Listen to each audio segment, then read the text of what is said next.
Եթե այսօրվա իրավիճակով փորձեմ մամուլը ինչ որ մեզ տալիս է տեղեկատվություն, տեսեք, երեք Թուրքիայից բավականին ներկայանալի պատվիրակություն էր Դամասկոսում, ուրեմն ՄԻՏ ղեկավարը, Պաշտպանության նախարարը եւ ԱԳՆ նախարարը։ Եւ դրանից ժամեր հետո, իհարկե դրանից առաջ Հական Ֆիդանը մի շատ հետաքրքիր հարցազրույց էր տվել, որտեղ նշում էր, որ քրդական ուժերի, այսինքն համաձայնության չեն լինում ու քրդական ուժերի հարցը պետքա լուծվի։ Եվ 2 ժամ հետո նրանց այցից սկսվեց այդ բախումները։ Ըստ որոշ տեղեկությունների բախումները այսօր արդեն դադարեցվել են Ամերիկայի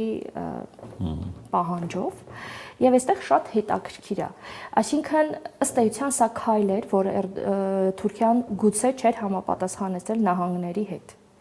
Սա առաջին եւ երկրորդ, մենք տեսնում ենք այս տարածաշրջանում ձևավորվեց ալյանս։ Իսրայելը Հունաստանի եւ Հարավային Կիպրոսի հետ ձևավորեց ալյանս, որը շատ է անհանգստացնում թուրքերին, եւ նաեւ Սիրիայի տեսանկյունից, եւ ես կասեի ոչ միայն, այսինքն սա գործընթաց է, որը որ